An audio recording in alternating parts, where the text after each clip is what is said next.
अस्सलाम वालेकुम नाजरीन। आज 2 जनवरी 2024 है। हमने कल मुबारकबाद दे दी थी। आज सोचा जापान चलेंगे, वहां मुबारकबाद देंगे, उनसे हाल हवाल पूछेंगे। तो इसका एक मकसद तो ये है कि हाल चाल पता करेंगे। दूसरा नाजरीन, कल जो खबरें देखी हैं टीवी पे, वो जल्जला आया है जापान में। तो मैंने सोचा कि क्या वजह है कि वहाँ जल्जलों की ज़मीन कहना चाहिए जापान को। और मैं उन हमारे साथ एक बहुत ही प्यारी शख्सियत है। जी अस्सलाम वालेकुम। वालेकुम सलाम आप रहमतुल्लाह। ठीक ठाक आपको हैं? नया साल मुबारक हो। आपके तमाम सामीन नाजरीन को भी बहुत बहुत नए साल की मुबारक हो। खैर अल्लाह ताला मुबारक। हर आपकी लिहाज से आपकी सारी। मुबारकबाद चली गई। अच्छा, जापान वाले बड़ी जल्दी साल कर लेते हैं। हम यूरोप वाले पीछे रहते हैं, पाकिस्तान हमारे पीछे आ रहा होता है। वजह क्या है, जापान वाले जल्दी साल मना लेते हैं 5-10 घंटे पहले। जी, इसीलिए इसको चढ़ते सूरज की सरजमीन भी कहते हैं। अच्छा। वैसे तो फिजी और ऑस्ट्रेलिया वगैरह में सूरज पहले निकल आता है, लेकिन जो इन्होंने कोई अपना तरीका कार इख्तियार किया उसके मुताबिक जापान को ही चढ़ते सूरज की सरजमीन कहा जाता है। तो 8 घंटे सर्दियों में, 9 घंटे यूरोप से आगे होते हैं। जो जर्मनी से गालबन 8 घंटे और इंग्लैंड से 9 घंटे। हम्म। तो बाकी यूरोप से जहाँ पे टाइम चेंज होता है तो हम चढ़ आगे ही रहते हैं। चढ़ते सूरजों की चढ़ते सूरज की जमीन जापान को कहलाया जाता है, लेकिन जल्जलों की जमीन भी कहते हैं। और ये बताइएगा कि जंग में भी तबाह हाल हुआ, सुनामी भी आते रहे, जल्जले भी आते रहे। क्या वजह है जापान फिर एक नई ताकत के साथ उभरता है? जापान में क्योंकि देखेंगे इसके इर्द गिर्द चारों तरफ समुंदर है, इसको कोई भी खुश्की का रास्ता नहीं लगता। अच्छा। जो सबसे करीब तरीन इसको खुश्की लगती है वो 500 किलोमीटर समुंदर से परले पासे कोरिया है। अच्छा। तो बिल्कुल समुंदर के ऊपर ये तैर रहा है। और इसके नीचे और दाएं बाएं इसके सारे जो फिलीपीन की तरफ से आती है, एक पट्टी की आती है, वहां पे जलजले बहुत आते हैं। तो जिसकी वजह से उस समुंदर में भी कोई लहरों का थोड़ा बहुत ऊपर नीचे हो तो उसके जलजले जापान में झटके महसूस किए जाते हैं। तो अब हालिया जो कल जल्जला आया, या गालिबन परसों आया, दो खबरें तो कल मैंने देखी हैं। कहाँ आया और इसमें कोई जानी नुकसान खुदा न खास्ता या माली नुकसान, इस बारे में बताइएगा। जी, कल जापान टाइम के मुताबिक शाम को 4 बज के तो 10 मिनट पे आया है जलजला। और नागोया शहर है जो जापान का तकरीबन सेंटर कहलाता है। तो हमारे यहाँ से तकरीबन 200 किलोमीटर से भी कम फासले पे था उसका मरकज। अच्छा। अच्छा। और हमारे यहाँ भी जलजले के झटके जो है वो महसूस किए गए। हमारी बिल्डिंग हिलती रही काफी देर तक। 4 पॉइंट का जलजला यहाँ पर था, लेकिन जो इसका मरकज था वहां पे इसका 7.6 था। अच्छा। और साथ ही उन्होंने सुनामी की वार्निंग जारी कर दी थी। एक जो उसका मरकज था वहां पे 5 मीटर की सुनामी की उन्होंने खबर दी। और उसके इर्द गिर्द जो है वो 3 मीटर की उन्होंने सुनामी की जो है वार्निंग जारी की थी। और जापान में एक इनको क्योंकि पता है कि यहाँ पर जलजले आते रहते हैं, तो इन्होंने उसका जलजले को तो, लेकिन उससे निपटने में बाद के जो हालात हैं उससे निपटने के लिए इन्होंने काफी इंतजाम किए हुए हैं। हर मोहल्ले में या हर गांव में या छोटी छोटी आबादियां वहां पे इन्होंने शेल्टर हाउस बनाए हुए हैं। और लोगों को पता होता है कि यहाँ पे कंबल है या फलां चीज है फलां चीज है। और दूसरा यह है कि यहाँ पे जो गवर्नमेंट की बिल्डिंग्स हैं हमारे जो बड़े सगीर पाक इनका है उससे बिल्कुल मुख्तलिफ है इनका सिस्टम। हम्म। गवर्नमेंट की बिल्डिंग्स बड़ी मजबूत होती हैं। हम्म। और मतलब पुलिस स्टेशन है इनके, सिटी ऑफिस हैं, फायर ब्रिगेड है। तो ये बड़ी मजबूत होती हैं। और कोबे जो 95 में जलजला आया था उससे उससे भी पहले की जो बिल्डिंगें भी बनी हुई हैं वो कम से कम 7 स्केल तक के जलजले को ये बर्दाश्त करने की अहलियत रखती हैं ये बिल्डिंगें। तो इन बिल्डिंगों को अमूमन कुछ नहीं होता, हम्म। ना में दरारें पड़ती हैं।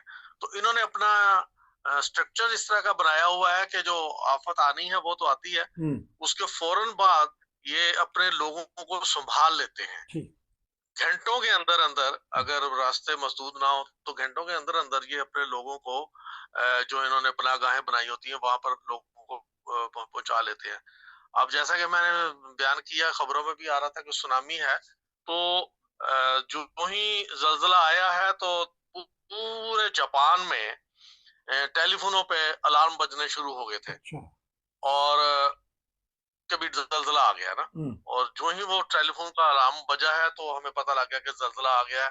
तो साथ ही टीवी, इनके जितने चाहे प्राइवेट चैनल हैं चाहे गवर्नमेंट का चैनल है, अपने सारे प्रोग्राम जो है वो उसी वक्त बंद कर देते हैं चंद सेकंड के अंदर। अच्छा। और फौरन इनके लाइव कैमरे और इनके लाइव नशरियात शुरू हो जाती हैं कि फलां इलाके में जल्जला आ गया है और सुन ये सूरत हाल है। और लोग जो है वो भागे, मुसलसल वो कर रहे होते हैं कि ऊंची जगहों पर भागे, महफूज जगहों पर भागे, और मुसलसल ये ऐलान कर रहा होता है कि सुनामी आ गई है, जल्जला आ गया है। जिस तरह एक रिपीट होता है वो उस तरह वो कर रहे होते हैं इनके अनाउंसर। तो उस लिहाज से फिर लोगों को अवेयरनेस हो जाती है कि हमने कहाँ पर जाना है, कहाँ पर नहीं जाना। लोगों को पता होता है कि हमने इस जगह पर जो है वो फौरन शेल्टर लेना है। बाज़ जगह जो है, मसलन जिस इलाके में अब कल आया है, उन उसके करीब ही पहाड़ी इलाके हैं, ऊंचे इलाके हैं, तो लोगों को यह हिदायत की जारी थी कि ऊंची बिल्डिंगों की तरफ चले जाएं। अच्छा। मसलन 5 मीटर की सुनामी की उन्होंने वार्निंग दी है, तो लोग जो है वो 5 मीटर या उससे ऊंचे वाले इलाके में जाएं ताकि वो महफूज रह सके। आपने अभी कहा कि जमीन लरज उठी आपके इलाके के भी और उस इलाके में तो बहुत ज्यादा, तो जानी नुकसान का बताइएगा अगर खबरों में आ गई है बात मुकम्मल तो। जो ऑफिशियल्स बता रहे हैं वो तो अभी तक मैंने शाम को जो खबरें सुनी थी उसके मुताबिक तो 8 इन्होंने बताई हैं। ठीक। लेकिन जो सूरत हाल हम देख रहे हैं, जिस तरह बिल्डिंगें, मकानात गिरे हुए हैं, बाज जो है वो आजाद जरा है वो 28 भी बता रहे हैं। अच्छा। लेकिन अल्लाह ना करे कि जायद हो।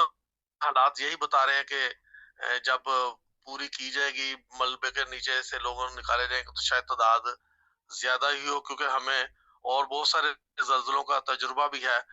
हम अल्लाह के फजल से वॉलंटियर के लिए अपना फौरन अपनी खिदमात भी पेश कर देती है जमात, हमारी जो ह्यूमैनिटी फर्स्ट है। तो वो बाद में फिर पता लगता है कि जो दादोशुमार बताए जाते हैं वो उस तरह नहीं होते जो ओरिजिनल होते हैं। मसलन अगर एक बंदा नहीं मिल रहा तो उसको वो मरने वालों में शामिल नहीं करते। अच्छा। जिस तरह सुनामी आई थी 2011 में, तो जिन बंदों का पता ही नहीं लगा वो किधर मिसिंग में ही शुमार करते हैं, उनको मरने वालों में शामिल नहीं करते ये। अच्छा।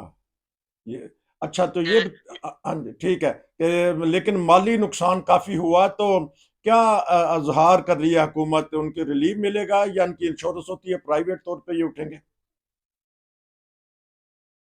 गवर्नमेंट भी रिलीफ दी है, और जल्जले की और आग लगने की इंश्योरेंस से भी लोगों ने अपने मकानों की करवाई होती है, तो उसमें फिर वो मिल जाता है। गवर्नमेंट काफी मदद भी करती है इनको। तो अब देखें कि जल्जला आया है तो उसके 4:10 पर जल्जला आया तो इनका प्राइम मिनिस्टर अपनी सारी मसरूफियात छोड़ के फौरन टीवी पे आया और उसने आके कहा जी कि हम अपनी आवाम के साथ हैं। अच्छा। और हर हर मुमकिन मदद जो है वो हम करेंगे। तो आज सुबह जापान टाइम के मुताबिक सुबह 10 बजे वज़ीर-ए-आज़म की जो है ब्रीफिंग चल रही थी कि हमने क्या-क्या इक़दामात किए हैं। अच्छा। तो उसी इलाके में 5.4 का ज़ल्ज़ला आ गया। इत्तेफ़ाक से मैं उसको लाइव टीवी देख रहा था। अच्छा। तो उन्होंने उस वक़्त मसलन मेरे लिए ये पहला तजुर्बा था कि वज़ीर-ए-आज़म की उन्होंने प्राइम मिनिस्टर की उन्होंने तकरीर रोक के तो ज़ल्ज़ले की खबरें देनी शुरू कर दी कि ये दोबारा ज़ल्ज़ला आया है 5.4 का, और लोग जो है वो अपने महफूज मकामात की तरफ पहुंचे। 3-4 मिनट के बाद जब उन्होंने पूरे अलर्ट जारी कर दिए तो फिर दोबारा उन्होंने वज़ीर आज़म को लाइव लिया। अच्छा, तो इस तरह ये कि प्रोग्राम के दो हिस्से कर लेते हैं, 10-10 मिनट हम लगा सकते हैं सिर्फ टिकटॉक पे। तो मैं प्रोग्राम के अगले हिस्से में पूछूंगा कि आपका क्या रिएक्शन हुआ बहसीयत, आप फिर पाकिस्तानी कम्युनिटी क्या सोचती है। नाजरीन, दूसरे हिस्से में हम बहुत सारी मालूमात लेंगे। जल्जला आता है जापान में और जापान की तरक्की का राज भी आज के प्रोग्राम में कर लेते हैं। हमारे साथ जुड़े रहिए। प्रोग्राम नंबर 2 में हम हाफिज साहब से पता करेंगे। नसीर को इजाज़त, आपका बहुत शुक्रिया। प्रोग्राम नंबर 2 करते हैं अभी मैं आपसे। प्रोग्राम नंबर 2 में बहुत सनसनीखेज खबरें हैं और पाकिस्तानी फैमिली ने अपना बचाव किस तरह किया।